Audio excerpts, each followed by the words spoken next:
Pushpa 2ஓட collection பற்றி பார்ப்போம். 800 கோடி அப்படின்னு வந்து சொல்கிறாங்க. ரிலீஸ் ஆன ஒரு 1 வீக் கூட ஆகல, அதுக்குள்ளே 800 கோடி அப்படின்னு அஃபிஷியலாக வந்து அனௌன்ஸ் பண்ணுறாங்க. இது வந்து ஒரு பெருமைப்பட வேண்டிய விஷயமா அப்படின்னு கேட்டால் டெஃபினட்டாக பெருமைப்பட வேண்டிய ஒரு விஷயம் இல்லை. ஏன்னா இந்தியன் சினிமாவில் தங்கல் மாதிரியான ஒரு படம், ஆமீர் கான் அவர்களுடைய படம் எப்படி இருந்ததுன்னு எல்லாருக்கும் தெரியும். இந்த சங்க கடிக்கிறது, இந்த எகிர்றது, ஒரு 100 பேரை அடிக்கிறது, இது மாதிரிலாம் எதுவுமே இருக்காது. ஒரு நேச்சுரான ஒரு ஆர்ட் படம். ஸோ இந்த படத்தை வந்து இந்தியா லெவல்லையும் சரி, இந்தியா தாண்டிய உலகம் முழுக்க இந்த படம் 2000 கோடி வசூல் பண்ணிச்சு அப்படின்னா அது வந்து ஒரு பெருமைப்பட வேண்டிய விஷயமே தவிர, புஷ்பா வந்து 800 கோடி அடிச்சது, 1000 கோடி அடிச்சது, 1800 கோடி அடிச்சது அப்படிங்கிறது டெஃபினட்டாக எனக்கு தெரிஞ்சு இது ஒரு பெருமையே கிடையாது. இது ஒரு பெருமையே கிடையாதுன்றேன்.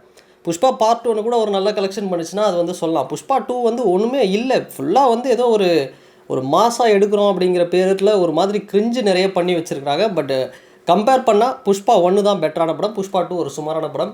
ஸோ இந்த கலெக்ஷன் அப்படிங்கிறது இதை பற்றிலாம் பெருசாக வந்து எனக்கு தெரிஞ்சு இதை ஒரு பெருசாக எடுத்துக்க வேணாம் அப்படிங்கிறதுக்காக வந்து இந்த வீடியோ நான் சொல்லிக்கிறேன். ஸோ புஷ்பா 2 ஓகே, அவ்வளோதான். இந்த கலெக்ஷன்லாம் வந்து ஒரு பெரிய மேட்ரே இல்லை. ஸோ பார்க்கலாம், இதை விட பெட்டராக வந்து இன்னும் நிறைய படங்கள் வந்து இந்தியன் சினிமாவில் வரும். ஸோ அது வந்து எப்படி ஒரு கலெக்ஷன் அடிக்க போகுது அப்படிங்கிறத நம்ம பார்ப்போம். அண்ட் இன்னொன்று சில விஷயங்கள் என்னென்னா, வீர தீர சூரன் பார்ட் 2 என்னடா பார்ட் 1 எங்கே அப்படிங்கிற மாதிரி வந்து கேட்டுறக்கூடாது. ஸோ பார்ட் 2 தான் வந்து ஃபஸ்ட்டு வரப்போகுது. ஸோ இது வந்து ஒரு 2 சீக்வன்ஸாக வந்து கதையாக வந்து வரப்போகுது. விக்ரம் சார் டீசரில் வந்து நம்ம பார்த்துருப்போம். ஸோ இந்த படத்தோட டீசர் பார்க்கும்போது எனக்கு அசுரன் படம் லைட்டாக வந்து ஞாபகம் வந்தது. நிறைய பேருக்கு வந்து வந்திருக்கலாம். ஸோ அந்த அசுரன் வைபுங்கிறது இந்த படத்தில் இருக்குது. ஸோ ஒருவேளை இருட்டு, இந்த போலீஸு, இந்த க்ரைமு, கொலை இது பேஸ் பண்ணி போகிறதுனாலையோ என்னவோ வந்து ஒரு அசுரன் வைப், அந்த அசுரன் டச் இருக்குது அப்படின்னு வந்து சொல்லலாம். ஸோ விக்ரம் சார் தங்கலானுக்கு அடுத்து ஒரு மிகப்பெரிய ஒரு வெற்றி அவருக்கு வந்து ஒரு தேவைப்படுது. ஸோ தங்கலானே ஒரு நல்ல வெற்றி படம் தான். ஸோ அதை விட ஒரு பெரிய ஒரு வெற்றி இந்த படத்துக்கு வந்து வீரதீர சூரன் வந்து கொடுக்கும்னு நினைக்கிறேன். ஸோ படத்துக்கும் பார்த்தோம்னா அசுரனில் இருக்கிற மாதிரியே ஜிவி பிரகாஷ் தான் இதுலேயும்.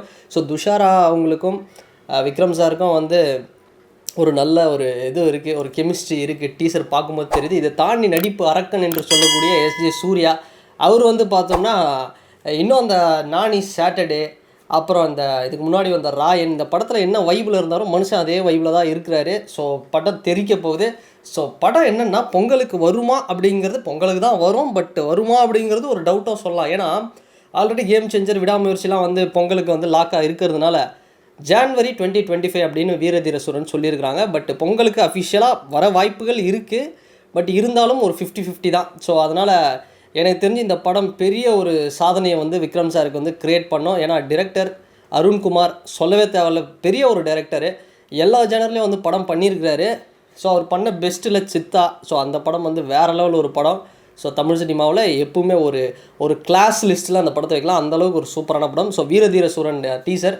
ஸோ இது இப்போ அசுரன் மாதிரி ஒரு வைப் இருந்ததுன்னா நீங்கள் கமெண்ட் செக்ஷனில் வந்து பதிவிடுங்க. ஸோ அடுத்து நம்ம பார்க்க போகிற படம் என்னென்னா சூப்பர் ஸ்டாருடைய கூலி. இந்த படத்தில் வந்து ஒரு அப்டேட் என்னென்னா, இந்தி நடிகர் ஆமீர் கான் அவர் வந்து இந்த படத்தில் ஒரு சின்ன கேமியோ வந்து பண்ண போகிறாரு அப்படிங்கிற மாதிரி இருக்குது. ஸோ லோகேஷ் கனகராஜ் ஆல்ரெடி அவர் வந்து பெரிய லெவலில் ஒரு ஸ்டார் கேஸ்டிங்லாம் வந்து போட்டிருக்கிறாரு.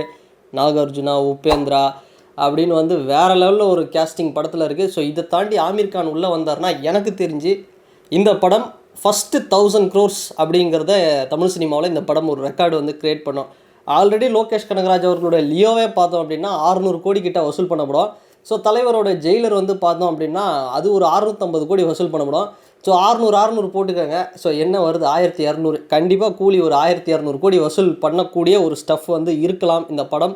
ஸோ வெயிட் பண்ணி பார்க்கலாம் கூலி வந்து எப்படி இருக்க போகுது அப்படிங்கிறதையும். விடாமுயற்சி படத்துடைய ஃபஸ்ட்டு சிங்கிள் எப்போ வருது அப்படின்னு பார்த்தோம்னா இந்த வாரத்திலே வந்துடும் அப்படின்னு சொல்கிறாங்க. சண்டேக்குள்ளே வரலாம். மேபி அதிகபட்சம் சண்டேவுடைய அந்த 6 PM வரைக்கும் வெயிட் பண்ணலாம். பட் அதுக்கு முன்னாடியே வந்துடும்னு சொல்கிறாங்க. எப்போ அப்படின்னா தேர்ஸ்டே. ஜென்ரலாக ஏகே வந்து பார்த்தோம்னா சாய்பாபா பக்தர் அஜித் சார். ஸோ அதனால் அந்த வியாழக்கிழமை சென்டிமெண்ட்டில் தேர்ஸ்டே வைப்பில், அந்த ஓம் சாய்ங்கிற வைப்பில் வந்து தேர்ஸ்டே ஒரு 6 மணிக்கு ஈவினிங் வந்து ஃபஸ்ட்டு சிங்கிள் வரும் அப்படிங்கிற மாதிரி வந்து ஒரு அப்டேட் வந்து வந்திருக்கு. ஸோ இதெல்லாம் வந்து அஃபிஷியலாக, ஆனால் எப்படி பார்த்தாலுமே இந்த வாரத்துக்குள்ளே ஃபஸ்ட்டு சிங்கிள் அப்படிங்கிறது இந்த வாரத்துக்குள்ளே வந்துடும். ஸோ இந்த வீடியோ பற்றினா உங்களுடைய கருத்துக்கள் என்ன அப்படிங்கிறத இந்த கமெண்ட் செக்ஷனில் வந்து பதிவிடுங்க. அண்ட் இந்த வீடியோ உங்களுக்கு பிடிச்சிருந்ததுன்னா லைக் பண்ணுங்கள், ஷேர் பண்ணுங்கள், கமெண்ட் பண்ணுங்கள், சப்ஸ்கிரைப் பண்ணுங்கள். அண்ட் வேறு ஒரு வீடியோவில் வேறு ஒரு கண்டென்ட்டில் நான் உங்களை பார்க்குறேன். பாய்.